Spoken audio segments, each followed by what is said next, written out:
The auditorium fell silent as Cadet Jake Morrison stood at attention, his worn combat boots clicking against the polished floor of the Galactic Defense Academy. Around him, hundreds of alien cadets from dozens of species filled the tiered seats, their various appendages, tentacles, and claws rustling with anticipation. The air buzzed with translated whispers in languages that sounded like grinding metal, chirping birds and rumbling thunder. Commander Zeth-Ka, a towering reptilian from the warrior world of Drakmor, loomed over the podium with scales that gleamed like obsidian under the harsh academy lights. His yellow eyes swept across the assembled cadets with the kind of disdain reserved for particularly disappointing insects. "Today," Zeth-Ka hissed, his forked tongue flicking between razor-sharp teeth, "we discuss the great mystery of the galaxy. Why certain species produce natural warriors, while others—" His gaze settled on Jake with unmistakable contempt. "Others contribute nothing but bureaucrats and merchants to our great military endeavor." A ripple of laughter echoed through the auditorium. The Vraxian cadets, with their forearms and exoskeletons designed for combat, chittered their approval. The crystalline Zephyrite chimed in harmony, their bodies refracting the light into aggressive patterns. Even the blob-like Morphians pulsed with what Jake had learned was their version of amusement. Jake's jaw tightened, but he kept his expression neutral. 3 months at this academy had taught him that showing emotion only made things worse. The other species viewed humans as the galaxy's newest members, barely evolved beyond their primitive rock of a planet. Soft, weak, useless in any real conflict. "Take the Kriegans," Zeth-Ka continued, gesturing toward a group of bear-like aliens with metallic fur and glowing red eyes, born with natural armor plating and electromagnetic pulse generation, bred for battle across generations of warfare. The Kriegans roared their approval, the sound shaking the academy walls. "Or consider the elegant Sithax," the commander said, nodding toward serpentine beings whose coiled bodies could apparently compress and spring with enough force to shatter steel. Masters of speed and precision, with venom that can paralyze a battlecruiser's crew in seconds. More approving sounds filled the air. Jake noticed how the other cadets sat straighter, puffing up with pride as their species received recognition. He also noticed how they all seemed to lean slightly away from the human section, as if weakness might be contagious. And then, Zeth-Ka's voice dropped to a theatrical whisper that somehow carried to every corner of the massive space. "We have Earth, a world that has produced—" "What exactly?" He paused for effect, letting the question hang in the air like a bad smell. "Farmers, poets, musicians, scientists, perhaps. But warriors?" The commander's laugh was like grinding stone. "I think not." The mockery was almost physical now. Jake felt it pressing against him from all sides as hundreds of alien faces turned his direction. Some looked genuinely curious, as if they were studying a zoo exhibit. Others showed open disdain. A few seemed almost pitying, which somehow stung worse than outright hatred. Cadet Vex Prime, a Kriegian with particularly impressive scars across his metallic snout, stood up without being called upon. "Commander, if I may?" His voice boomed across the auditorium. "Perhaps we should ask the human directly. Tell us, Soft One, what makes your species believe it belongs among real soldiers?" The translated laughter that followed was like being pelted with stones. Jake felt his face flush but forced himself to remain still. This was exactly what they wanted. A reaction. Proof that humans were too emotional, too unstable for real military work. Commander Zeth-Ka raised one clawed hand for silence. "An excellent suggestion, Cadet Vex Prime. Well, human, enlighten us. What warrior traditions does your species claim? What natural weapons were you born with? What legendary battles have shaped your people's character?" Jake looked around the auditorium, taking in the hundreds of expectant faces. 3 months of this. 3 months of being treated like a cosmic joke. 3 months of instructors who assigned him to maintenance duty while the real cadets practiced combat maneuvers. 3 months of meal halls where conversations stopped when he approached, only to resume with snickering whispers as he walked away. He thought about his grandfather, who had stormed the beaches of Normandy when the odds were impossible and victory seemed like a fever dream. He thought about his sister, who had volunteered to walk into radioactive zones after the reactor failure on Colony 7, knowing the radiation would probably kill her, but someone had to save those trapped children. He thought about the human exploration teams that had volunteered for one-way missions to establish the first galactic trade routes, flying into the unknown with nothing but determination and a prayer. But most of all, he thought about Earth's history. Not the sanitized version they taught in galactic citizenship classes, but the real story. The bloody, brutal, beautiful truth of a species that had clawed its way up from caves and campfires to touch the stars. "Well?" Zeth-Ka prompted, his patience clearly wearing thin. "Do you have an answer, or shall we conclude this demonstration of human inadequacy?" Jake took a deep breath.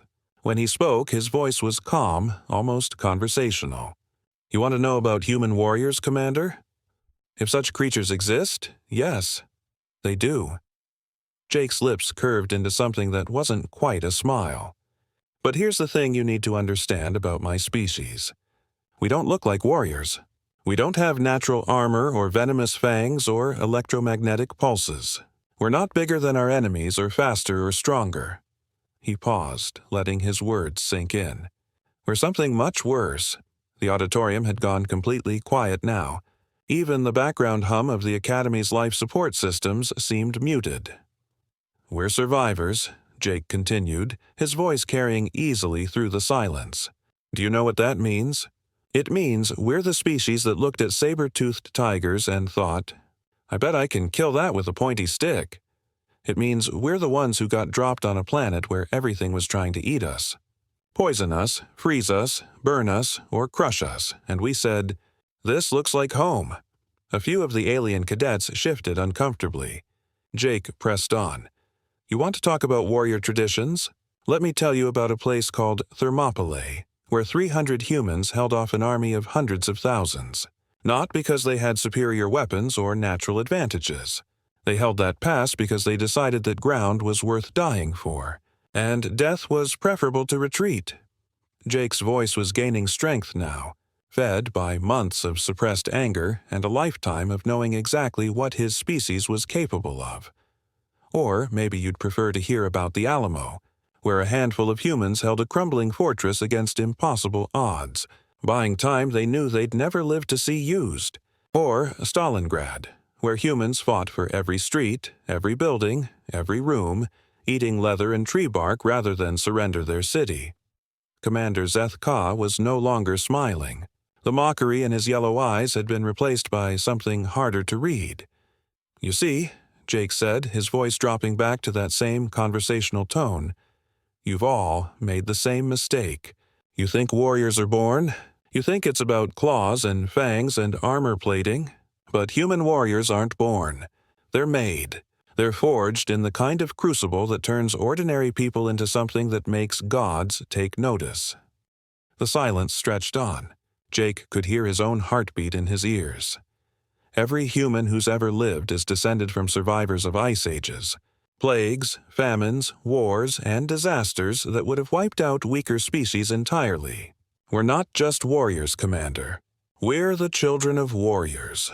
Every single one of us carries the genetic memory of ancestors who looked at impossible odds and said, "Not today." Jake straightened his shoulders, and for the first time since arriving at the Academy, he felt like he belonged exactly where he was standing. "You want to know what makes a human warrior? I'll tell you. It's not what we're born with. It's what we choose to do when everything goes wrong. When hope dies. When the smart move is to run and keep running. That's when you find out what humans are really made of."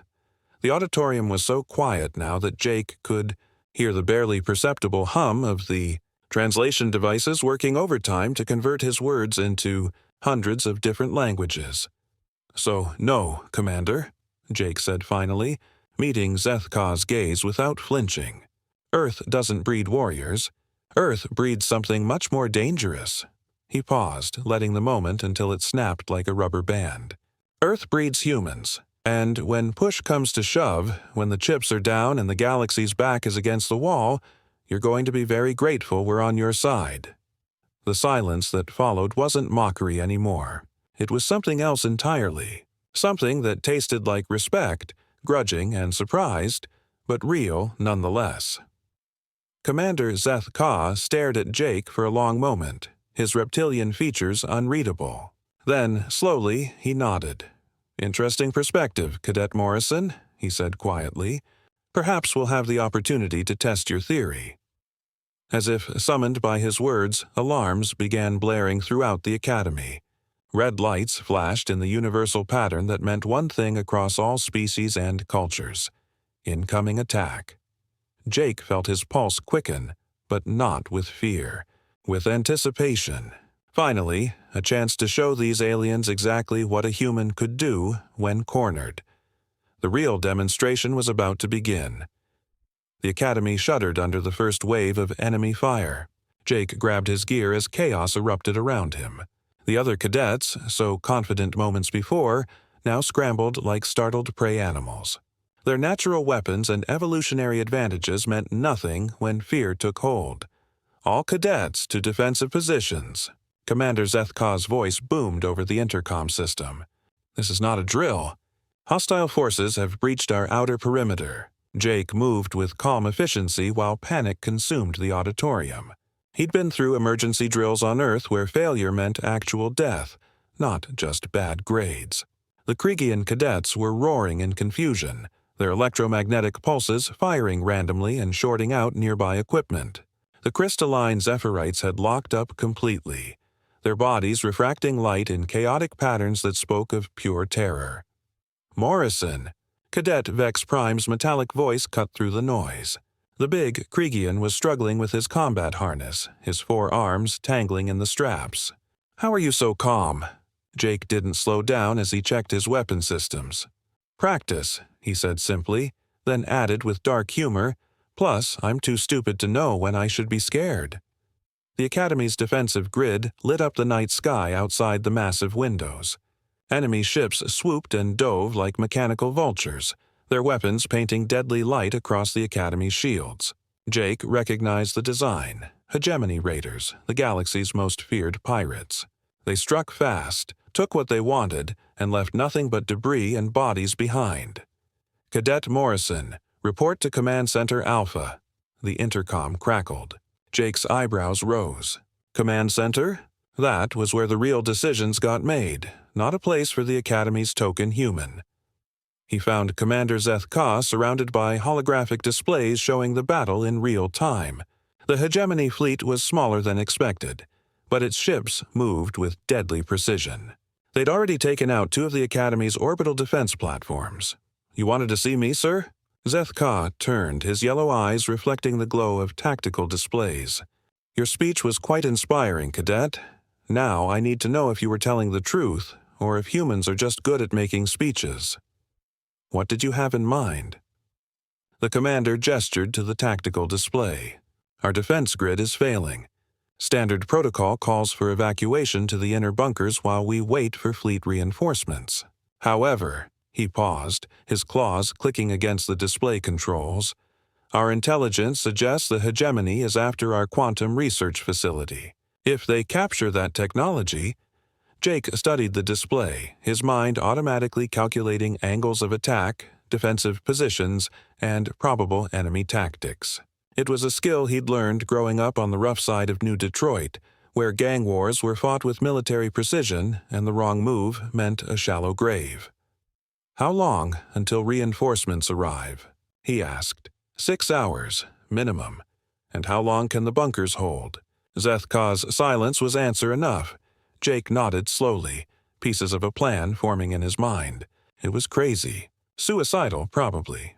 The kind of desperate gambit that only worked in military history books and old war movies. In other words, exactly the kind of plan humans specialized in. "I need a small strike team," he said finally. "Mixed species, volunteers only. And I need access to the maintenance tunnels. Cadet Morrison, you are not qualified to lead a combat mission. You haven't even completed basic tactical training." "No, sir, I haven't. But I've studied every human military engagement in our databases." I know what my people do when they're outgunned, outnumbered, and out of options." Jake met the commander's gaze steadily. "We improvise, we adapt, and we make the other guy wish he'd picked an easier fight." Before Zeth-Ka could respond, another explosion rocked the academy. The lights flickered and several displays went dark. "Time's running out, Commander. What do you have to lose?" 20 minutes later, Jake found himself leading the most unlikely squad in galactic military history. Vex Prime had volunteered immediately, apparently deciding that following a soft human into battle was preferable to cowering in a bunker. A Scythax scout named Silas had joined them, her serpentine body coiled with nervous energy. Rounding out the team was Gleep, a Morphian whose blob-like form could squeeze through impossibly small spaces. "This plan is insane," Silas hissed as they crawled through the maintenance tunnels beneath the academy. "We're 4 cadets against an entire raiding fleet." "5, corrected Gleep, his translated voice bubbling with what might have been excitement. "Don't forget Bob." Bob was Gleep's name for the explosive device Jake had improvised from academy maintenance supplies and chemistry lab materials. It wasn't pretty, but it would make a very large hole in whatever it was attached to. "The plan only sounds insane because you're thinking like soldiers," Jake whispered as they approached their target. "But we're not soldiers. We're students. Worse, we're students. They don't expect to fight back." The hegemony had landed assault troops near the quantum research facility, exactly as predicted. Jake could see them through the ventilation grates, heavily armored figures methodically cutting through the facility's defenses with military efficiency. They expected resistance from trained soldiers using standard tactics. They weren't prepared for 4 desperate cadets with a suicide plan and a homemade bomb. "Remember," Jake whispered as they took positions, "we hit hard, we hit fast, and we run like hell. The goal isn't to win. The goal is to make them think this facility is too hot to hold." "And if we die?" Vex Prime asked, his metallic whiskers twitching with anticipation. Jake's grin was visible even in the dim light. "Then we die loud enough that everybody hears us coming." The attack began with Gleep oozing through the ventilation system to plant Bob directly under the hegemony's mobile command center. The explosion that followed lit up the night sky and sent shockwaves through the entire facility. Before the enemy could recover, Jake and his team struck from 3 directions at once. Vex Prime's electromagnetic pulse fried the raiders' communication equipment, while Silas darted between them like a living whip, her venom paralyzing anyone she touched. Jake and Gleep worked together, the human providing tactical coordination while the Morphian flowed through defensive positions that should have been impossible to breach. But it was Jake who turned the tide through sheer, stubborn human audacity. When the enemy regrouped and began pushing back, he did something that violated every rule of military engagement. He walked directly into their line of fire, completely exposed, and started talking. "Attention, hegemony forces," he called out, his voice carrying clearly through the smoke and chaos. "This is Cadet Jake Morrison of Earth. I'm here to deliver a message from the human race." The shooting stopped, partly from surprise and partly because even hardened raiders were curious about what kind of madman would try to start a conversation in the middle of a firefight. Jake continued walking forward, his hands visible but his weapon ready. "The message is simple. This facility is under human protection now. You have exactly 60 seconds to withdraw before we start taking this personally." Laughter echoed from the enemy positions. Jake had expected that. "You find that amusing?" His voice carried a note of genuine curiosity. "Let me explain something about humans that your intelligence briefings probably missed. We're the species that hunted mammoths with pointy sticks. We're the ones who looked at the deepest oceans and thought, 'I wonder what's down there.' We're the people who strapped ourselves to rockets and shot ourselves into space just to see if we could." He was close enough now to see individual faces behind enemy visors. Close enough that their weapons were tracking his every movement. "But here's what really makes us special," Jake continued, his voice dropping to conversational levels that somehow carried further than shouting. "We're the species that perfected the art of making our enemies regret starting fights with us. We don't just win battles. We make sure that anyone who survives remembers why picking a fight with humans is a really, really bad idea." The hegemony leader stepped forward, weapon raised. Brave words from a dead cadet, Jake smiled. It wasn't a nice smile. It was the kind of expression that predators wore when they'd successfully cornered their prey. Dead? He tilted his head slightly. Who said anything about dying? See, while I've been chatting with you fine folks, my team has been busy. Gleep, would you like to explain to our new friends what you've been doing for the last 3 minutes? The Morphean's translated voice bubbled with cheerful malice. I've been oozing through your ship's ventilation systems, planting explosive charges in all your engines. Bob's bigger brothers are ready to make your entire fleet very, very unhappy. The hegemony leader's weapon wavered slightly. You're bluffing, am I?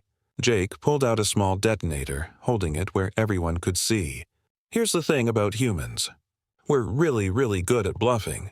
But we're even better at not bluffing when everyone thinks we're bluffing. So the question you need to ask yourself is, do you feel lucky? The silence stretched on for what felt like hours but was probably only seconds. Then, slowly, the hegemony leader lowered his weapon. This isn't over, human. No, Jake agreed pleasantly. It isn't. But it's over for today. And tomorrow, when your bosses ask why you retreated from 4 cadets and a bag of chemistry supplies, you can tell them you met a human. They'll understand. The withdrawal was swift and professional. The hegemony raiders had faced death before, but they'd never encountered anything quite like Jake Morrison's particular brand of calculated insanity. Later, as the Academy celebrated its unlikely victory, Commander Zeth-Ka found Jake standing on the observation deck, watching the stars. Your plan was completely against regulations, the commander said. Yes, sir.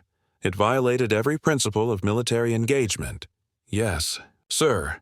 It was reckless, dangerous, and stupid. Jake turned to face the reptilian commander. Yes, sir. It was also successful. Zeth-Ka was quiet for a long moment. Then, slowly, he nodded. Indeed it was, Cadet Morrison. Indeed it was. He paused, studying the human with new respect. I believe I understand now why your species considers survival an art form. Jake's grin was pure human mischief. Commander, you haven't seen anything yet. Wait until you meet my sister. She's the scary one in the family. As he walked away, Jake could hear the other cadets talking in hushed, respectful tones. No more laughter. No more mockery. Just the kind of quiet acknowledgement that warriors gave to other warriors. Earth didn't breed warriors, he told them. Earth bred something far more dangerous. It bred humans. And the galaxy was finally starting to understand what that meant.